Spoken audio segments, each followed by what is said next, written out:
We have a phrase in Vetheri, Kale Sundo Vreth, which translates, roughly, to the silence before the wound arrives. I always thought it was poetic. The kind of thing old commanders said to sound wise at funerals. Then, I watched humanity answer a distress call. I understand it now. Here is what I know about the signal. It was sent by the Oran Collective, 7 colony ships, 42,000 civilians, a dying reactor core, and a Cavath Hunter fleet closing at 1/3 light. Standard distress protocol. Standard plea. The kind of broadcast the galaxy hears 9 times a cycle and answers with condolences and a delay committee. Here is what I know about the response. It came from Earth in 11 minutes. Not a message. Not a diplomat. Not a promise. 11 minutes. We had people in that sector. We had analysts, a listening post, 3 patrol frigates, and we were still composing our preliminary acknowledgement when the human fleet dropped out of transit and immediately began doing things I still don't have the correct words for. I was there. I watched all of it from the observation deck of the Reshal Prime, my coffee growing cold in my secondary hands, my timestamp log running so far ahead of events that I eventually stopped updating it and just gripped the console and stared. This is my account. I want it on record that I filed it under personal observation, not official report. Because if I file it as official, someone will ask me to explain what I felt watching them. And I don't have that word yet either. The coffee was wrong again. I mention this because it is the last ordinary thing I remember. The Reshal Prime's galley unit had been synthesizing my blend 11 degrees too hot for 6 cycles, and I had submitted 3 maintenance requests, and all 3 had been routed to a sub-officer who, as best I could tell, had never once looked at them. So the coffee was always scalding and always slightly wrong, a little metallic, a little too much mineral undertone, and I drank it anyway because the alternative was nothing, and nothing is worse than wrong. I was standing at the observation console on Deck 7 with my wrong coffee and my timestamp log and what I considered a professionally reasonable level of boredom when the orange signal arrived. I logged it. Midnight collective distress broadcast received. 7 vessels. Reactor critical. Cavath Hunter fleet, estimated 6 vessels, closing vector. Broadcast flagged urgent critical. Response window, narrow. Standard language. I have logged perhaps 40 of these in my career. The galaxy is large and terrible and always producing crises that fall, with depressing frequency, into the same narrow categories. You develop a rhythm. Distress call arrives. Command reviews. Diplomatic channels open. Responses composed, reviewed, amended, re-reviewed, passed to committee. Committee deliberates. Resolution is reached somewhere between 12 hours and 3 days, depending on political sensitivity. It is not a good system. But it is the system. I have filed opinions on this. They have been filed somewhere in the same sub-office as my coffee maintenance requests. I was composing my preliminary observation note Oran collective distress received, Vetheri Watch Corps initiating standard protocol review when my console chimed. An external signal. Unknown origin flag. No, not unknown. Terran. I set down my coffee. The Terrans had a listening post in the Shivari margin, I knew. Small thing. 3 personnel, mostly passive monitoring. We'd noted it in quarterly assessments as non-threatening, minimal strategic significance. I had written that assessment myself. Second paragraph. 11 minutes and 43 seconds, Terran fleet transit signature detected. Shivari emergence point. Composition, unclear. Count, unclear. Unclear. My console said unclear because what it was reading didn't fit any of the compositional templates in its registry cleanly. It kept cycling through categories. Military, partial match. Civilian transport, partial match. Carrier configuration, partial match. I logged, Terran response. Anomalous fleet composition. Monitoring. I was still typing when they started coming out of transit. They came in 3s. Not because 3s was a tactical unit, I would learn this later, but because their transit drives were calibrated in clusters, and 3 was the number that fit the mass window they'd set. Somebody had made a calculation about how many ships they could push through transit in the fastest total time, and that number was 3 at a time, and so they came in 3s. First cluster, 3 vessels. Heavy. Thick-hulled. Running no identification transponders that I could read. Second cluster, 40 seconds behind, 3 more. Different configuration. Longer. Bristled with what my console was calling support architecture and, then, immediately flagging as possibly weapons and, then, cycling back to architecture again. Third cluster, 3 more. Then, a pause. 19 seconds. I logged the pause. I log everything, it is my one real skill. Fourth cluster, 4. Then, they stopped emerging from transit and started moving, and I stopped logging individual entries because I could not type fast enough. Commander Vrethal found me on deck 7-6 minutes after the Terran fleet finished transit. He is a thick man, Vrethal, built like he was assembled from geometric shapes that were never meant to interlock, and he has a habit of arriving at crises with the expression of someone who has already decided to blame someone else for them. He came to stand beside me at the observation console and looked at the tactical display and said nothing for a long moment. "How many?" he said. Not a question. A request for a number that he suspected he wouldn't like. 22 confirmed, I said. I think. The console's having difficulty. How long since the distress signal? 23 minutes. He was quiet again. Below us, the tactical display was doing its best. Little amber icons for the Cavith fleet. Little blue icons for the Oran colony ships, clustered in, slow, like prey that has accepted being prey. And, now a spreading constellation of Terran vessels moving, not toward the Cavith, not yet, but, around the colony ships. Inside the perimeter. Between the colony ships and everything else. They're not attacking, Vrethal said. No. They're forming a shell, I said. Around the colonists. He stared at it. I stared at it. The Cavith fleet had pulled to a full stop at the outer edge of viable engagement range, which I noted with a secondary thought because Cavith don't stop. Cavith are not known for stopping. They are known for the opposite of stopping. I logged 34 minutes and 17 seconds, Cavith fleet, full halt. Reason, unknown. Possibly the Terran perimeter configuration. Then, I added, and then, deleted, and then, re-added, possibly they don't understand what they're looking at. I don't fully understand what I'm looking at. The Terran fleet had a flagship. Or, I assumed it was a flagship. It was the largest vessel, and it had positioned itself at the point of the formation closest to the Cavith, and it was broadcasting on open frequency, which meant I could hear it. The broadcast was in Terran Standard, which I speak passably, and in Cavith Trade Tongue, which I speak badly, and in Galactic Common, which is nobody's first language but everyone's last resort. In Galactic Common, it said, "This is the USEF carrier Resolute. The vessels behind me are under our protection. We are not initiating hostilities. Stand down and exit this sector within 10 of your minutes, and this remains a conversation." I translated this for Commander Vrethal, who listened with his arms crossed and his 4 eyes very still. "What if the Cavith don't stand down?" he said. I didn't answer. I wasn't sure he was asking me. On the display, the Cavith fleet was communicating internally. I could see the signal traffic even if I couldn't decode it, little spikes of encrypted exchange between their 6 vessels, fast and compressed, the kind of communication that happens when a command structure is arguing with itself. 22 Terran ships against 6 Cavith. The math seems clear. Except Cavith ships are not small things.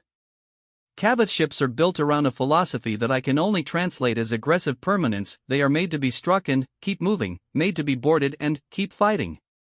There is a reason the Cavith have not been on the receiving end of an ultimatum in living memory. There is a reason the Cavith fleet was arguing with itself. I found the flagship's camera feed in our passive monitoring logs. We have legitimate observation access in contested sectors, which is a polite way of saying we watch everything, and I pulled it up on my secondary screen. I could see the bridge. Terran Bridge. Busy. Not chaotic, I want to be specific, not chaotic in the way a crew under crisis is chaotic, with people running and officers raising their voices. Busy the way a kitchen is busy. Everyone moving with the particular dense efficiency of people who have done this thing many times before and are not surprised to be doing it again. There was an officer standing at the center of the bridge.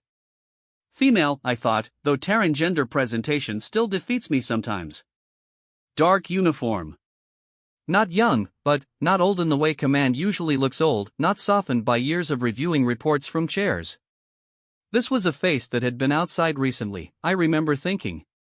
A face that still knew what outside felt like. She was watching her own tactical display. She was eating something. I stared at this for longer than was professional. I even leaned toward my secondary screen, as if proximity would help me understand. She was eating something small, holding it in one hand, taking small bites while she watched the Cavith fleet's position, and periodically saying things to her crew in a tone I couldn't fully read on audio but which did not sound like someone waiting to find out if they were going to die. 41 minutes and 2 seconds, I logged. Terran commanding officer appears to be eating a snack while awaiting Cavith response to ultimatum. Mood, unclear. Possibly she doesn't believe the Cavith will engage. Possibly she doesn't care either way. I deleted possibly she doesn't care either way because it seemed unscientific. I put it back in because it seemed accurate. The Cavith answer came at 44 minutes and 55 seconds. Not on broadcast frequency.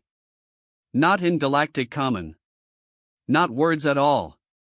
One of the 6 Cavith vessels, the second largest, the one their fleet designates as the Hunter Lead, accelerated. Single ship. Straight at the Terran perimeter. It was a probe. I've seen this before. The Cavith do not negotiate by talking, they negotiate by pressure. Send one ship fast and aggressive and see what the opponent's perimeter does. Flinches, you have information. Doesn't flinch, you have more information. It is a language of force and response, and it works because most opponents have one or two possible responses and the Cavith know what those are. 3 things happened in the next 4 seconds. First, the Terran perimeter didn't flinch. The Resolute didn't move. The shell formation didn't shift. Nothing changed. Second, 2 ships on the far edge of the Terran formation, the 2 outermost vessels, the ones that had been sitting at the periphery doing nothing I could identify, began moving. Not toward the incoming Cavith ship. Behind it. Curving wide and fast on a trajectory that, I watched my console calculate in real time, would bring them to a position directly between the incoming vessel and the rest of the Cavith fleet. They were cutting it off. Third, the Resolute broadcast again. Still open frequency. Still galactic common. The commanding officer's voice, the same even tone, no detectable elevation in urgency. That ship needs to stop. That was all. Not, you are making a mistake. Not, we will be forced to respond. Not the full legal language that every military engagement protocol in civilized space requires before escalation. That ship needs to stop. The Cavith vessel stopped. I don't know which part of those 4 seconds made it stop. The flanking maneuver. The tone. The combination. The fact that the Terran perimeter had simply not moved at a charging Cavith Hunter, which is the kind of thing that should not be possible and, yet was sitting there on my display as an undeniable data point. 45 minutes and 1 second, I logged, Cavith probe vessel, full halt. Flanked. Cavith fleet, no further movement. Then, I just sat there for a moment with my cold wrong coffee going cold in my hand. Commander Vrethal said, very quietly, how long did they have to plan that? From signal receipt to transit emergence, I said. 11 minutes. He did the thing with his jaw that means he's deciding whether to be impressed or frightened. It's a small movement. I've worked with him for 6 years. I know what it looks like. He walked away without saying anything else. I stayed. I kept my eyes on the bridge camera feed. The commanding officer took another bite of her snack. The Cavath fleet began, slowly, to withdraw. I did not include this in my official report. What I included in my official report: fleet composition, arrival time, tactical formations, outcome of the encounter. Clean. Professional. The kind of document a review committee can read without feeling anything. What I wrote here, in personal log, at 1 hour 17 minutes and 44 seconds, after the Cavath were gone and the Oran colony ships were stable and the Terran fleet had dropped back to a holding formation with the same dense kitchen efficiency they'd used to arrive, the signal was sent at crisis point. 42,000 civilians. A fleet that does not negotiate. A window of survival that was, by any rational analysis, not a window at all. And, somewhere on Earth, in some room, at some console, with some officer drinking their own version of wrong coffee, someone read that signal and did not open a committee review. Someone made a list. Got ships moving. Set a course. 11 minutes. I keep coming back to the 11 minutes. Not because it is fast, though it is fast, faster than our entire Watch Core protocol allows for, but because of what it means that it was 11 minutes. It means they were already thinking about it before we sent the signal. It means they were already ready. I don't know what to do with that. I filed my report. I drank my wrong coffee. I watched the orange ship stabilize on the display, 42,000 lives going about the business of being alive, unaware of most of what had just happened around them. The Terran fleet is still out there. In formation. Holding. Not leaving. I requested a liaison meeting. This is standard Vethari Watch Core protocol when a third-party military force is operating in a monitored sector. You send a diplomatic ping, you arrange a channel, you have a conversation that means nothing but, is recorded and filed and makes everyone feel like the adults in the room. I have conducted 47 such meetings in my career. They are, without exception, boring. I sent the ping to the Resolute at 5 hours and 50 minutes. They responded in 4 minutes, which is fast, and the response was, "We can do a call. Give us 20. We're doing a thing." I logged "we're doing a thing" because I had no idea what else to do with it. At 6 hours and 21 minutes the channel opened. I had my official questions prepared. Standard framework, intent, duration of presence, coordination protocols with local Watch Core assets, anticipated timeline for withdrawal. The officer I'd seen on the bridge camera feed was on the channel. Up close, the screen resolution did what screens always do, flattened her into something slightly less real than she'd been from a distance. But I could see her hands now. She had something in her left hand again. Different thing. Smaller. I did not log what it was because that seemed invasive and, also because I couldn't identify it. She said, "Oral, right? Second rank?" I said yes. Thesivane? I said yes again, with slightly more uncertainty, because I had not included my first name in the ping and was unsure whether I should be unsettled that she had it. Okay. Commander Yara Salis. She said it like she was confirming something she'd already decided, not introducing herself. You want the standard rundown. If it's convenient, we're here until the orange ships complete emergency repairs and can make their own transit home. That's approximately 70 hours. After that, we go home too. She paused. Unless something else comes up. Unless something else comes up. I wrote it down. I don't know why. It seemed important to have on record. I asked my second question, coordination protocols with Watch Core assets. She said, "We'll share real-time tactical updates if you want them. We don't need you to do anything. If the Cavath come back or anything else gets weird, we'll handle it. We'll handle it." Another phrase I wrote down. I asked the third question. Timeline for withdrawal, post-Oran departure. She looked at something off-screen for a moment. "I'll be honest with you," she said, "we have some people over on the colonist ships right now. Engineers, medics. The reactor situation is more complicated than the signal made it sound." How complicated? She did a thing with her mouth, not a smile exactly, more like the shape a smile leaves behind when the feeling that caused it is moved on. The kind where we're not leaving yet. I thanked her for her time. The channel closed. I sat with my timestamp log open and typed nothing into it for approximately 3 minutes, which is a long time when you're someone who timestamps everything. I went across. This is not in my official report either. What I wrote in my official report was, liaison channel successfully established. Commander cell lease cooperative and forthcoming. Monitoring ongoing. What actually happened was that I kept watching the feed from the orange ships. We have passive monitoring access, legitimate sector observation, etc., and I kept seeing Terran personnel moving through the corridors of the colony ships, and after about an hour I called in a favor with a former colleague who works in cross-species transit coordination, and she got me a shuttle slot on the next supply run from a neutral aid station that was docking with the Oran primary vessel. I filed it as observation duty. Technically, everything I do is observation duty. The job description is broad. The inside of the Oran Meridian, the flagship of the 7 colony ships, the one with the most severe reactor damage, smelled like scorched insulation and something sweeter underneath it, something I didn't have a name for until one of the Terran engineers walked past me in the corridor eating a ration bar and I realized the sweet smell was food. The colonists had been in crisis protocol for long enough that they'd stopped cooking. They were on emergency rations. The ship still smelled like the last real meal anyone aboard had made.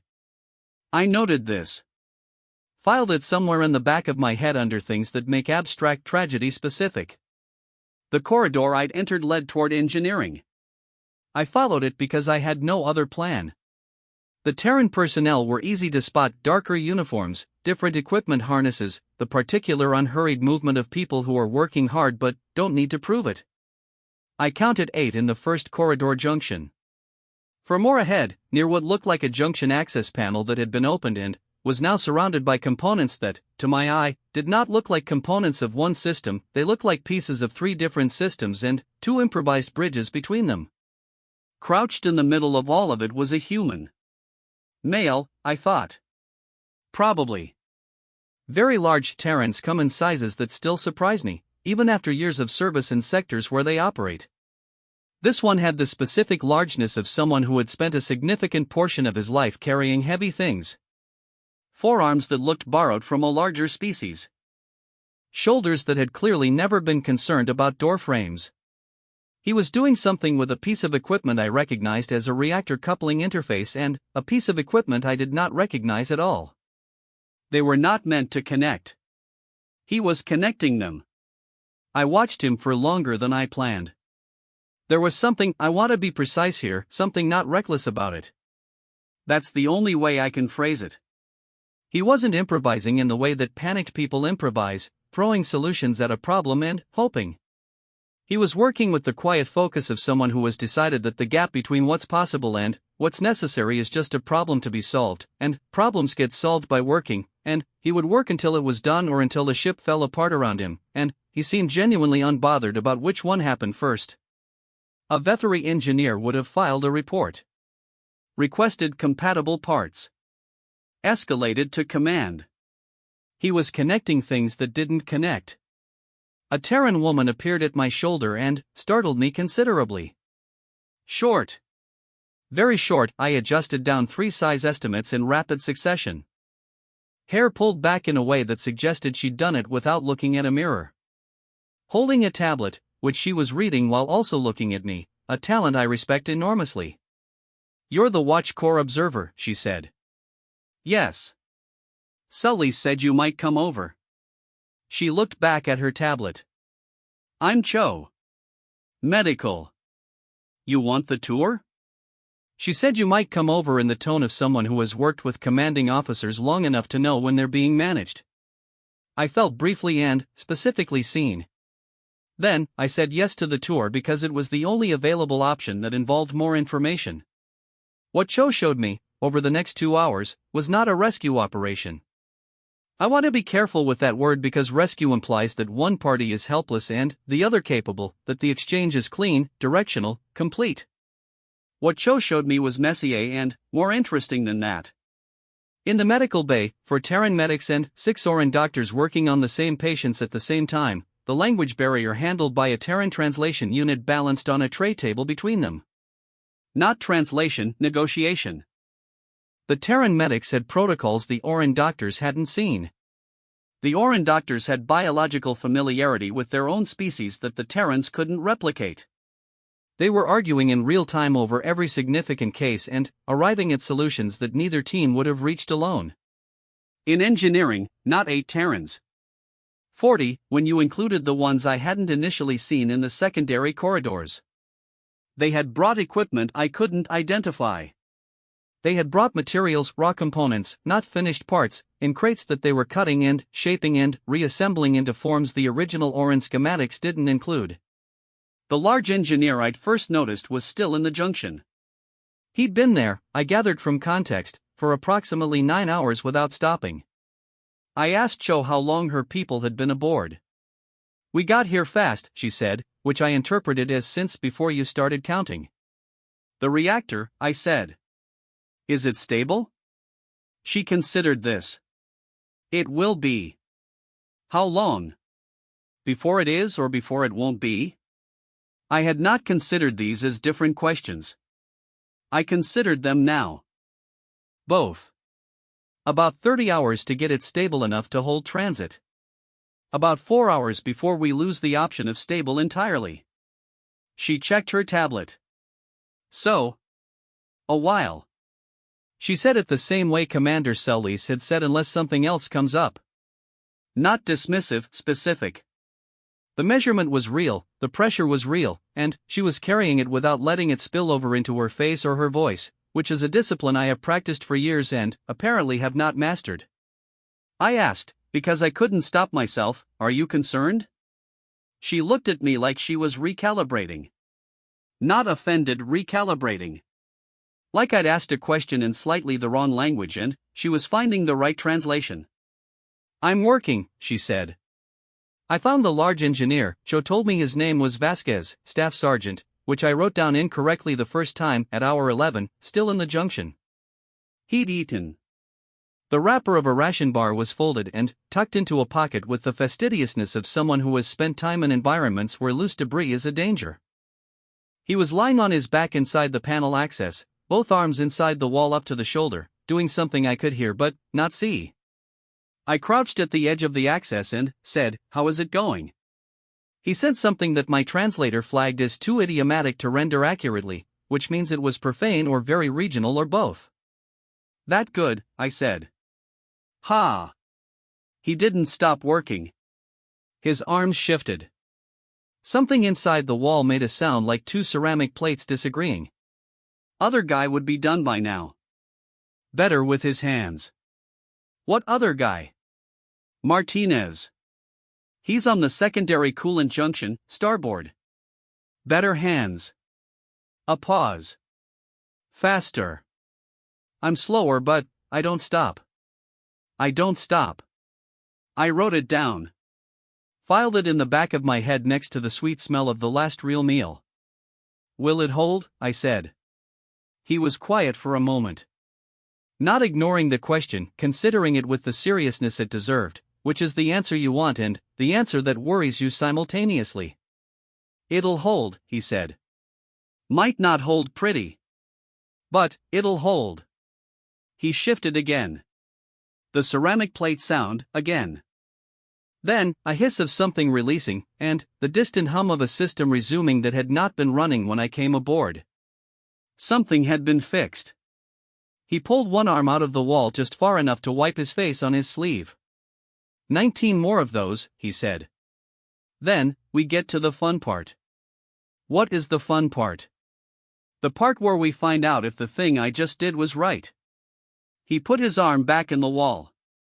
I sat on the floor of a corridor on a dying colony ship and watched a very large human do something impossible at a very slow, very steady pace, and I thought about 11 minutes, and I thought about the Cavith fleet that was no longer there, and I thought about Cho saying I'm working in response to a question about fear. And I thought, they don't experience these things the way we do. Not the crisis. Not the pressure. Not the gap between what's possible and what's necessary. Or maybe they do, maybe it's just as large and just as cold for them as it would be for anyone, and they've simply decided that the gap is not the point. The work is the point. You close the gap by working. You close the gap by not stopping. You close it with your hands inside a broken wall on a ship that has 4 hours before the option of stable becomes past tense, and you do it one junction at a time. And then, you find out if you were right. I went back to the Reshal Prime at 14 hours and 40 minutes and filed my official liaison report, which said, Terran repair operations ongoing. All personnel cooperative. Situation developing positively. Continued monitoring advised. I sat with my personal log for a long time before I wrote anything in it. What I eventually wrote was this: I have been wrong about what courage looks like. I thought it was the thing at the beginning, the fleet dropping out of transit, the flanking maneuver, the commanding officer who broadcast that ship needs to stop like she was correcting a minor filing error. I thought the terrifying part was the speed. The readiness. The 11 minutes. Those things are still terrifying. I want to be clear. But, the thing that I keep thinking about, lying in my bunk at 14 hours and 40 minutes, is Vasquez in the wall. Vasquez saying I'm slower but, I don't stop. Vasquez with the ration bar wrapper folded in his pocket because loose debris is a hazard. The terrifying thing about the 11 minutes is that it was fast. The terrifying thing about Vasquez is that he was not. He was exactly as fast as the work required. No faster. No slower. Just steady, all the way through, with the absolute confidence of someone who has never seriously entertained the idea of stopping. I don't know what produces that. I'm not sure I want to know.